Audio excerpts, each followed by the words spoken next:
तुम्हारा अन्नदाता, पग पग पर है संग तुम्हारे अन्नदाता। लहू किसानों का बन के पसीना सींचता है धरती का सीना। मेहनत का तेरी हक दिलवाने, नई तकनीक नई खोज बताने।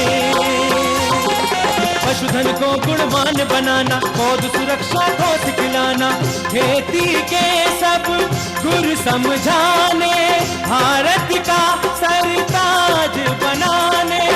आठों पहर है संग तुम्हारे अन्नदाता, अन्नदाता। नमस्कार, मैं शालिनी आप सभी दर्शकों का अन्नदाता कार्यक्रम में स्वागत करती हूं। हर रोज की तरह कार्यक्रम में हम लेकर के आए खेतीबाड़ी से जुड़ी हुई बहुत सी लाभकारी जानकारियां। तो चलिए सबसे पहले देखते हैं कि क्या है विशेष आपके लिए आज के कार्यक्रम में।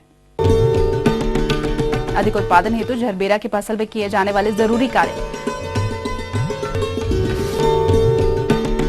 बकरी पालन में बकरी की बर्बरी नस्ल के बारे में जानकारी। अधिक पैदावार के लिए गेहूं की वैज्ञानिक तकनीक से खेती।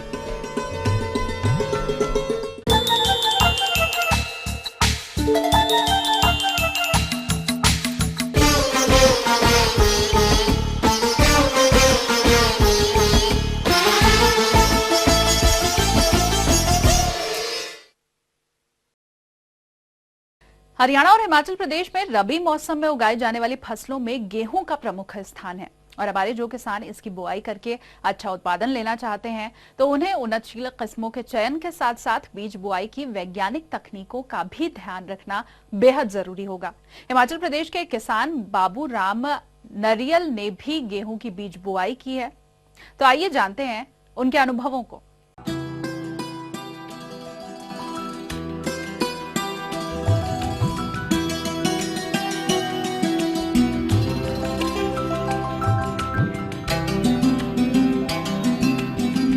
मैं एक किसान हूँ। मेरे दादा परदादा डैडी सब हमारे ये खेती से बिलोंग करते हैं।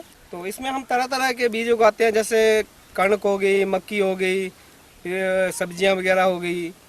यही करके हम अपना पालन पोषण करते हैं। तो हमारी भी सालाना जो है ये 30-40 हज़ार रुपये खेती से मिल जाता है। इससे हमारा परिवार चल पड़ता है। हम इस वक्त जो है कणक की बिजाई कर रहे हैं। इससे पहले हमने मक्की बोई थी। मक्की काटने के बाद पहले हमने उसमें एक बार हल चलाया। उसके जो ये हम अपनी भाषा में इसको टांडे कहते हैं, उसको निकाला सारा साफ करके। उसके बाद फिर एक बार फिर हल से इसको जोता। उसके बाद इसमें गोबर डाला है और उसके बाद इसको एक बार इसमें हल लगाएंगे। ये हम जो अभी इस टाइम जो हम कर रहे हैं तो ये कणक की बिजाई हो रही है। हमने हमारी इस वक्त 6 बीघा ज़मीन है, तो कम से कम 1 क्विंटल बीज जो है हम बो चुके हैं। तो ये बीज जो होता है या तो हमने घर में रखा होता है, जैसे इस साल कणक है उसका थोड़ा सा अच्छी फसल हुई है, उसका बीज जो है अगले साल के लिए रख लेते हैं। या फिर कम पड़ जाता है तो हमारे को ये एग्रीकल्चर के थ्रू भी मिल जाता है, या हमारे यहाँ गांव में भी एक दूसरे से ले लेते हैं। उसके बाद दोबारा इसमें बीज वगैरह बो के एक बार दोबारा फिर इसमें वो चला के उसके ऊपर फिर हम वो होता है, हम अपनी भाषा में इसको डा कहते हैं, इसको ऊपर से लेबल करने के लिए, ताकि इसका जो है मतलब हमारा ये बीज जो होता है ये पूरा अच्छी तरह से खिल जाता है। तो इससे हमारी फसल अच्छी उगती है। उसके बाद हम दोबारा इसमें एक बार दोबारा खाद डालेंगे, ताकि जो हमारी जो है इसमें अच्छा मैल रहे, तो हमारी उतनी ज़्यादा फसल उगेगी। बरसात अच्छी हो जाती है, अच्छी नमी आ जाती है खेत में, तभी हम ये फसल बोते हैं। बाकी दूसरा कुल का प्रावधान भी होता है, जैसे लोकल गांव में कुल्ले वगैरह होती है, उससे पानी लगा दिया खेत में, तो उस तरह से भी हम सिंचाई करते हैं। बाकी जो ये हम इसमें जो खाद वगैरह डालते हैं, हमारे यहाँ डिपुओं में आती हैं, जैसे यूरिया हो गया, दूसरा हो गया, कोई भी कई तरह की खादें आती है। तो इससे जो है हमारी फसल जो है ज़्यादा उत्पादन देती है, जिससे हमारा घर अच्छी तरह से चलेगा और हमें अच्छी फसल, अगर फसल अच्छी निकलेगी हमारा पालन पोषण भी अच्छा होगा। हाँ, तो ये जो हमने फसल अभी बोई है, जैसे कणक की फसल बोई है, तो ये आई थिंक अप्रैल मई में ये तैयार हो जाएगी। उसके बाद इसको काटेंगे, गाएंगे, उसके बाद कुछ अपने लिए घर को खाने के लिए रख लेंगे, कुछ हम बेच देते हैं चंबा में जाके, या जहाँ पे आसपास जहाँ भी वो कणक का व्यापार करते हैं और बाकी थोड़ा अपने लिए रख लेते हैं। अभी अगले नेक्स्ट ईयर के लिए भी हम थोड़ा बचा के रखते हैं बीज के लिए। किसान भाइयों, मैं चाहता हूँ कि हर कोई खेती करे, क्योंकि कई आदमी होते हैं जो खेती नहीं करते, अपनी ज़मीन को ऐसे ही बंजर छोड़ा हुआ है। तो क्योंकि हमें तो खेती से अच्छा मिल जाता है, अच्छा पालन पोषण हो जाता है, हमारा घर चल पड़ता है। कई की इतनी ज़्यादा खेती हैं लोगों के पास, वो तो 1 लाखों का भी लाख का बिजनेस कर सकते हैं खेती से।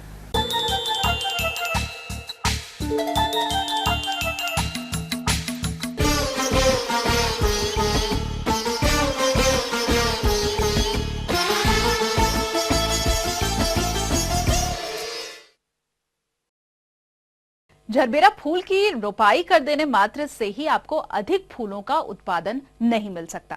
इसके लिए जरूरत है कि खड़ी फसल में समय समय पर आप जो प्रबंधन है उन्हें सही तरीके से संपादित करें, अन्यथा कीट और रोग सहित कई समस्याएं फसल में देखने को मिल सकती हैं।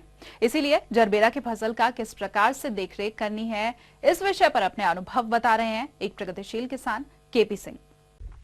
ये झरबेरा फ्लावर मैंने अप्रैल 2012 में लगाया था। इस तरह मुझे ये 3.5 साल हो गए हैं, 4 साल इसके पूरे होने वाले हैं और मेरा उत्पादन लगातार अच्छी तरह से चल रहा है।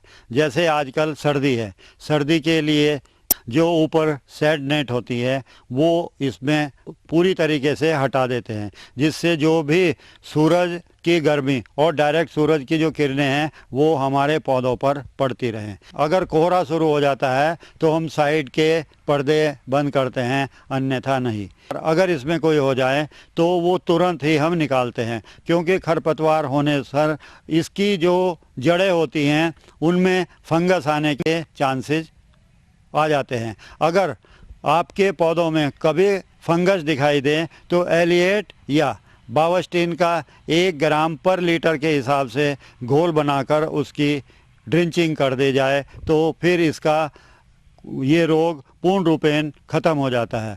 दूसरा, सर्दियों में इसकी पैदावार बढ़ाने के लिए इसमें जो वर्मी कल्चर का जो खाद है या गोबर की सड़ी हुई खाद, मैं तो वर्मी कल्चर का खाद है वो लगभग 2 से 3 क्विंटल पर 1000 स्क्वायर मीटर में डालता हूं और डालने के बाद में उसकी गुड़ाई कर देता हूं।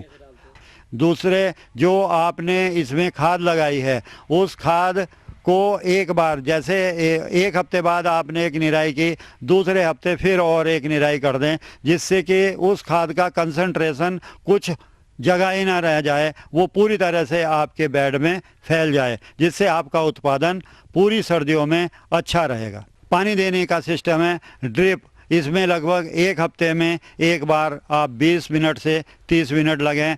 और जो इसका स्प्रिंकल सिस्टम है, क्योंकि ओस बहुत ज़्यादा पड़ती है, इसलिए किसान भाइयों मेरा आपको सुझाव है स्प्रिंकल सिस्टम सुबह लगभग 10 से 20 मिनट चला दें, जिससे कि जो पानी जो ओस के रूप में पानी की बूंदें आपकी छत पे जमा रहती है और कुछ धूल उड़कर उस पर बैठ जाती है और सूरज का प्रकाश कम हो जाता है, उसे दूर करने के लिए आप स्प्रिंकल 10 से 20 मिनट चलाएं। कोहरा ज़्यादा हो जाए तो सुबह के टाइम लगभग 2-3 घंटे आप साइड के पर्दे बंद रखें। उसके बाद कोहरा आने के बावजूद भी आप उसे थोड़ा सा खोल दें। एक बीमारी और जो इसमें सर्दियों में आने की संभावना रहती है वो है लीफ माइनर, जो पत्तों पर लगभग जिस तरह केचुए की शक्ल होती है या छोटे सांप के बच्चे की शक्ल होती है, इस तरह वो आ जाती है। और उसके लिए हम कारटैप 1 ग्राम पर लीटर के घोल बनाकर इसका स्प्रे कर देते हैं और एक स्प्रे लगभग 10 दिन बाद होते हैं। कभी कभी इसमें माइट, वैसे तो माइट गर्मियों में आती हैं, लेकिन क्योंकि पानी कम लगाया जाता है सर्दियों में और टेम्परेचर किसी दिन अचानक बढ़ जाए 2 दिन तक, तो माइट भी आने की चांसेस हो जाते हैं। डाकोमो एक दवाई होती है, वो उसका छिड़काव 1 ml पर लीटर के हिसाब से घोल बनाकर उसका छिड़काव कर दें। और एक ही घोल से वो, इस घोल का आपको ध्यान रखना है कि सुबह सुबह, क्योंकि ठंड में माइट अपने आप भी ख़त्म हो जाती है, तो सुबह सुबह उसका छिड़काव करें और इस तरह माइट की जो प्रॉब्लम है, माइट की जो दिक्कत है, उससे आप छुटकारा पा सकते हैं। तो ये थी कुछ उपयोगी जानकारियां। अब लेंगे एक छोटा सा ब्रेक, जल्द हाजिर होंगे।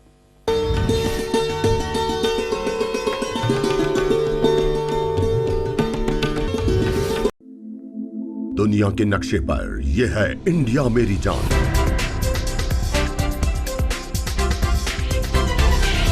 भारत थोड़ा अलग है।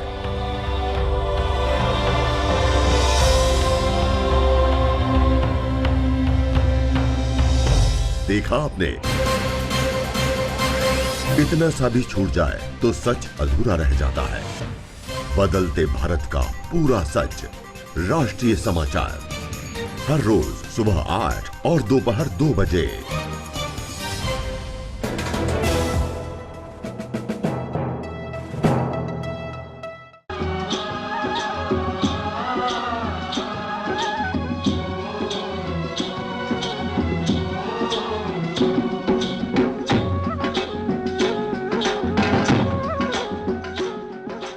ब्रेक के बाद एक बार फिर से आप सभी दर्शकों का अन्नदाता कार्यक्रम में स्वागत है। बढ़ते हैं अगली प्रस्तुति की ओर।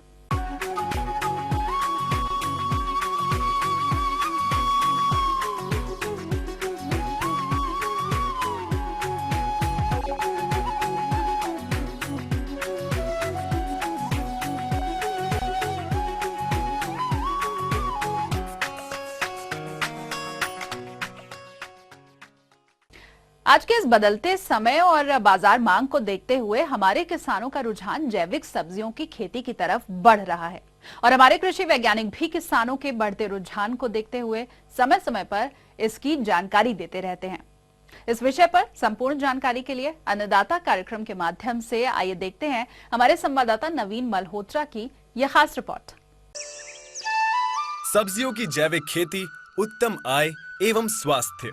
सब्जियों की जैविक खेती से तात्पर्य है खेती की ऐसी पद्धति जिसमें पर्यावरण को स्वच्छ व प्राकृतिक संतुलन बनाए रखते हुए मिट्टी, वायु एवं जल को बिना प्रदूषित किए और रासायनिक उर्वरकों, कीटनाशकों, रोग व फफूंद नाशकों, खरपतवार नियंत्रकों का बिना प्रयोग किए दीर्घकालीन व स्थिर उत्पादन लिया जा सके। यह पद्धति वर्तमान कृषि, रासायनिक कृषि की अपेक्षा सस्ती, स्वावलंबी एवं स्थायी है।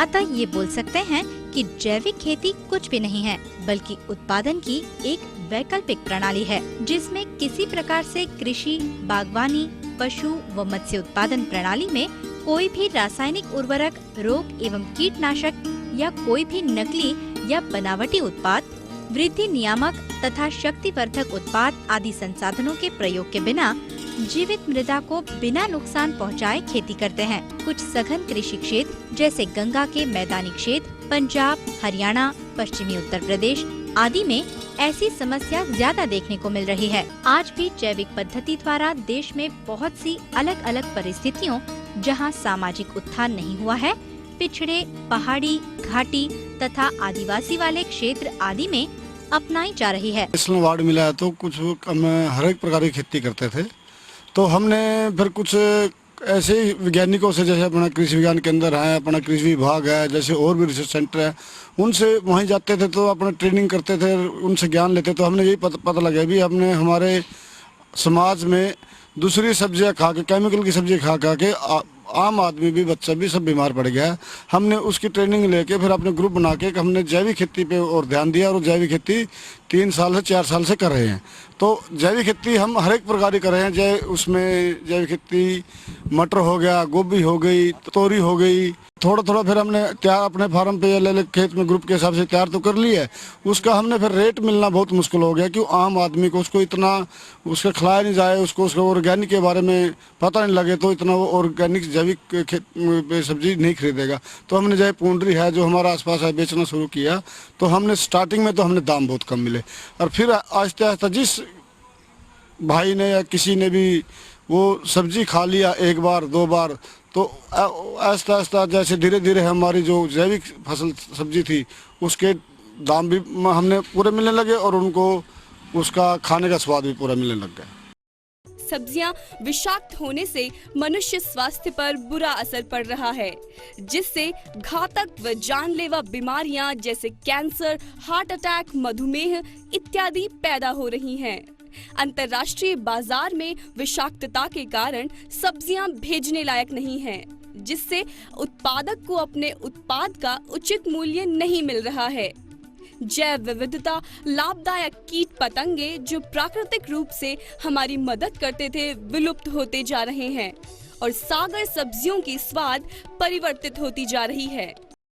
जैसे किसान मेले लगते हैं, जैसे करनाल किसान मेला लगता है, लुधियाना यूनिवर्सिटी में लगता है, हिसार यूनिवर्सिटी में, जहाँ भी पंचकुला लगता है, जहाँ भी हमें गुड़गांव लगता है, जहाँ भी हमारे किसान मेले है, बड़े बड़े मेले लगते हैं, तो हमने उसमें अपना ऑर्गेनिक सब्जी का हमने अपनी स्टॉल लगाई है। वहाँ पे हमने लोगों को दिखाया है, बताया है, सब्जी उनको दिया है संपर्क करके। तो हमारा ये सब्जी ऑटोमेटिक जब पटियाला जाता है, गुड़गांव जाता है, दिल्ली जाता है। जैविक खेती करने पे मेहनत भी करनी पड़ती है और थोड़ा जो प्रोडक्शन है वो इतनी ज़्यादा नहीं, प्रोडक्शन थोड़ा कम होती है क्योंकि केमिकल तो इसमें डलता नहीं है। तो अभी भी हमारे पे पूरे दाम नहीं मिलते। फिर हम यही सोचते हैं जब भी मार्केट से दुगना दाम मिलता है हमें, अब भी हमें कोई कठिनाई नहीं, किसान को पैसा बहुत मिलता है, कोई खेती में घाटा की नहीं, मुनाफे की जगह जैविक खेती है। विषमुक्त स्वादिष्ट सागर सब्जियों का सेवन कर हम निरोगी रह सके तथा रासायनिक उर्वरकों से बढ़ती हुई सब्जियों की खेती की लागत कम कर सके।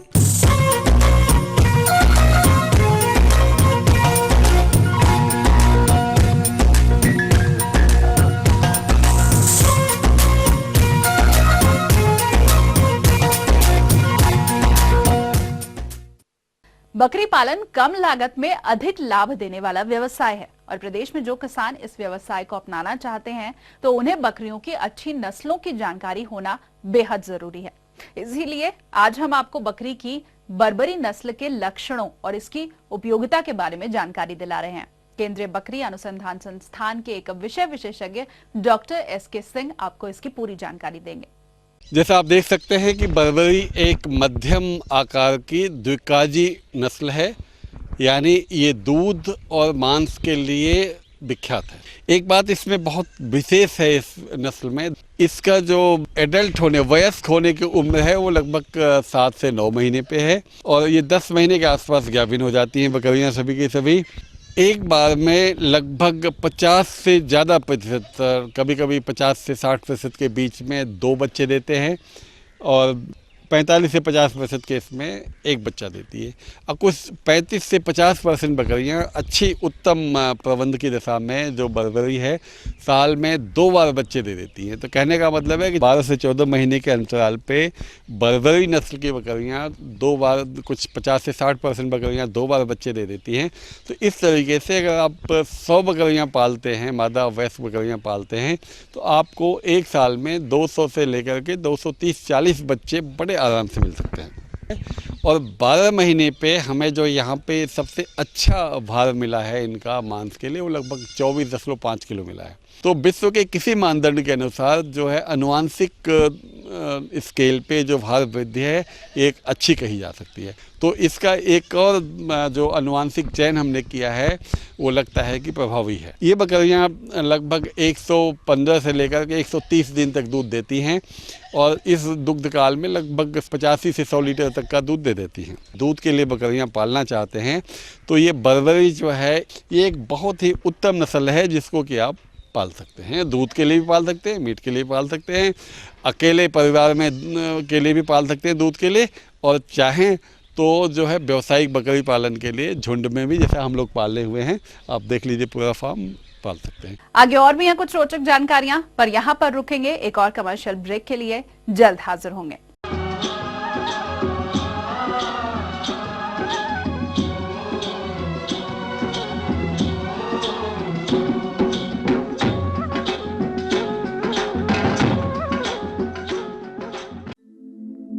दुनिया के नक्शे पर यह है इंडिया मेरी जान।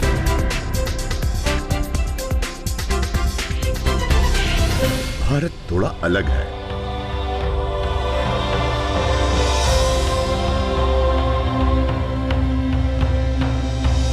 देखा आपने, इतना सा भी छूट जाए तो सच अधूरा रह जाता है। बदलते भारत का पूरा सच।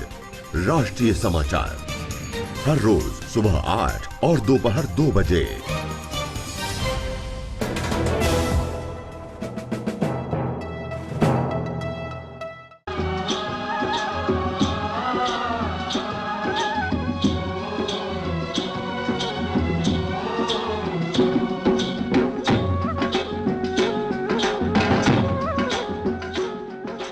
ब्रेक के बाद आप सभी दर्शकों का एक बार फिर से स्वागत है और चलिए अब रुख करते हैं अगली कड़ी की ओर।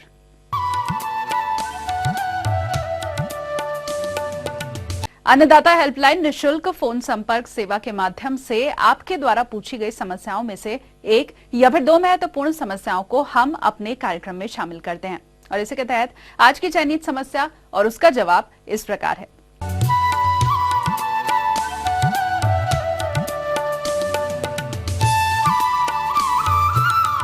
प्रबंधन किस प्रकार कैसे किया जाए। हमारे यहाँ 3 प्रकार की परिस्थितियां हैं। सबसे पहले शीतकालीन, ग्रीष्मकालीन, उसके बाद वर्षाकालीन। तीनों प्रबंधन मधुमक्खी के होना चाहिए और अगर प्रबंधन ठीक ठाक होगा तभी हमारे बक्से उत्तम रहेंगे और हमें अच्छी आय प्राप्त होगी। शीतकालीन प्रबंधन के बारे में मैं आपको जानकारी दे रही हूँ। शीतकालीन प्रबंधन में सबसे पहले हम बक्सों को देखते जाएं और बक्सों का चयन करें, शहद निष्कासन अवश्य करें। शहद निष्कासन करते जाएंगे तो मधुमक्खी उसमें दोबारा से शहद भरती जाएगी, जो कि हमारे मधुमक्खी पालकों के लिए अति उत्तम रहेगा। हमें इस बात का ध्यान रखना है कि जब भी हम शहद निष्कासन करें ऐसे मौसम में करें जब हमारा मौसम खुला हुआ हो, जब कोहरा, धुंध या पानी जैसा हो रहा हो, उस समय पर शहद निष्कासन ना करें। और शहद निष्कासन करने से पहले एक मच्छरदानी का प्रयोग करें और उसमें शहद निष्कासन यंत्र का प्रयोग करें। मच्छरदानी को पहले चारों ओर से अपने मिट्टी के नीचे दबा लें या किसी डंडे या किसी भी सहायता से मच्छरदानी को चारों तरफ से पैक कर लें। उसके बाद हम जितने भी बॉक्सेस हैं, अगर हमारे पास 30 बॉक्सेस हैं तो नंबरिंग करके बॉक्सों से हम सारे फ्रेम्स की नंबरिंग करके, अगर 1 नंबर का बॉक्स है, 2 नंबर का बॉक्स है या 3 नंबर का बॉक्स है एग्जाम्पल के बतौर, तो हम फ्रेम्स पे भी नंबरिंग कर लें।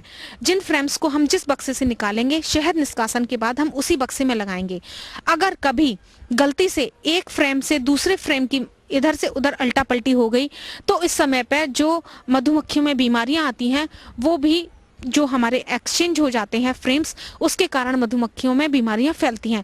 पता चला हमारे एक बॉक्स में बीमारी है और हम शहद निष्कासन यंत्र के लिए अपने बक्सों में से फ्रेम को निकाल करके मक्खियों को झड़ा करके ले गए। उस समय पर क्या होगा कि जो भी हमारी बीमारी है तो वो अगर 2 नंबर के बॉक्स में है और 1 नंबर का हमारा बॉक्स रोग रहित है, तो उस समय पर अगर 2 नंबर का फ्रेम 1 नंबर के बॉक्स में चला गया, और जैसे वरुआ जैकोब्सोनाई इस समय की बहुत भयंकर समस्या होती है, शीतकाल में वरुआ जैकोब्सोनाई और माइट्स की समस्या अत्यधिक देखी जाती है, तो ये स्प्रेड होने वाली बीमारी है और ये इतनी भयंकर तरीके से स्प्रेड होती है कि ये अगर एक बक्से में आ गई तो हमारी पूरी अपारी को धीरे धीरे नष्ट कर देते हैं। तो हमें रोग की भी पहचान होनी चाहिए। ये ज्यादातर नर सेल्स में होता है। अगर नर्स के छत्ते इंप्रूव नहीं हो रहे हैं और नर कोश अंदर सड़ रहे हैं तो ये समझ लीजिए हमारे बक्से में कहीं ना कहीं बीमारी है। तो सबसे पहले इस समय पर नर कोश भी बहुत ज्यादा बनते हैं। नर कोशों को हटा करके उस फ्रेम को काट करके नष्ट कर दें और जला करके या जमीन में गाड़ करके उनको नष्ट करें, जिससे कि ये समस्या ना आए। माइट्स की समस्या के लिए हमें सल्फर का यूज करना चाहिए। सल्फर पाउडर की डस्टिंग हर 5वें दिन और 7वें दिन पर फ्रेम्स के ऊपर और बक्सों के अंदर करते रहें और समय समय पर बक्सों का ऑब्जर्वेशन जरूर करते रहें। इसके अलावा जो नर मक्खियां हैं उनकी बहुत अत्यधिकता रहती है और नर मक्खियां जो होती हैं वो भोजन 10 गुना वर्कर मक्खी से अधिक खाती हैं। इस समय पर नर की भी हमें कम करने के लिए नर सेल को या तो हम नष्ट कर दें या फिर जो निखट्टू हैं उनको हटा करके हम नष्ट कर सकते हैं। अगर हमारे बॉक्स में वरुआ जैकोब्सोनाई एक छोटा सा जू टाइप का होता है, उसकी समस्या अगर आ गई है तो उनका कोई इलाज नहीं है। ये नर सेल्स में होता है और जिस फ्रेम में ये समस्या आई हुई हो उस फ्रेम को काट करके, जला करके या मिट्टी के अंदर गाड़ के जहां हमारी अपायरी है उससे थोड़ी सी दूर पर ले जाकर के इसको नष्ट करें। ये हमारे यहाँ शीत ऋतु में फैलने वाली सबसे भयंकर समस्या होती है। फॉलबैक्स की एक पट्टी आती है, फॉलबैक्स की पट्टी का हम यूज कर सकते हैं। सल्फर का फ्यूमिगेशन भी समय समय पर हम कर सकते हैं। इसके बाद एक समस्या और आती है, वो होती है बी ईटर्स की, जो कि मधुमक्खियों को जब मधुमक्खियां उड़ान भरने के लिए बाहर निकलती हैं तो जो बी ईटर होती हैं वो डायरेक्ट उन्हें कैच कर लेती हैं और कैच करने के बाद उन्हें भोजन के रूप में अपना स्रोत बना लेती हैं। हमें इसके लिए 0.25 की बंदूक का भी या फिर निशाने वाली जो बंदूक होती है उसका प्रयोग करना चाहिए।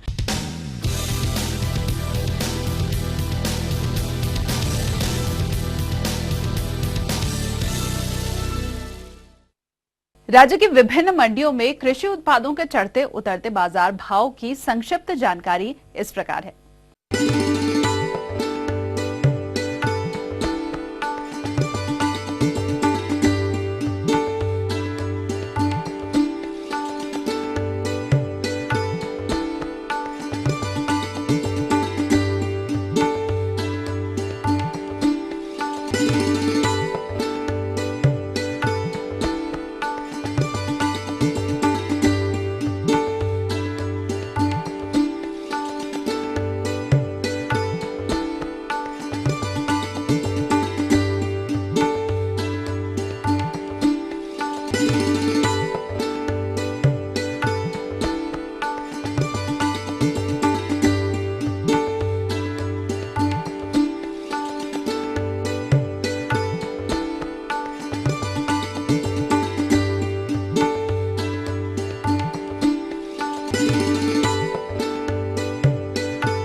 और आइए अब देखते हैं कल दिखाए जाने वाले कार्यक्रम की मुख्य झलकियां।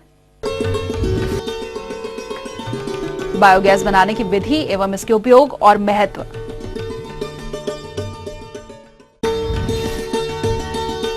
अधिक पैदावार हेतु अंगूर के बागों में जरूरी प्रबंधन। हम ये उम्मीद करते हैं कि आज का कार्यक्रम आप सभी दर्शकों के लिए उपयोगी रहा होगा। किसान भाइयों, अन्नदाता आपकी सेवा के लिए संकल्परत है। कृषि संबंधित समस्या और सुझावों के लिए आप हमें इस पते पर संपर्क कर सकते हैं। प्रोड्यूसर अन्नदाता ETV, Haryana, Himachal Pradesh, Ramoji film city, Hyderabad 501512। साथ ही आप हमें ईमेल भी कर सकते हैं। हमारा ईमेल आईडी है annadatar.hp@etv.co.in। इसके अलावा हमारे निःशुल्क हेल्पलाइन नंबर 1800-108-4599 पर सोमवार से शनिवार सुबह 10 से शाम 4 बजे के बीच आप संपर्क कर सकते हैं। तो फिलहाल अन्नदाता की पूरी टीम को दीजिए इजाजत। कल फिर से इसी समय आपसे मुलाकात होगी कृषि संबंधित कुछ और महत्वपूर्ण जानकारियों के साथ। नमस्कार।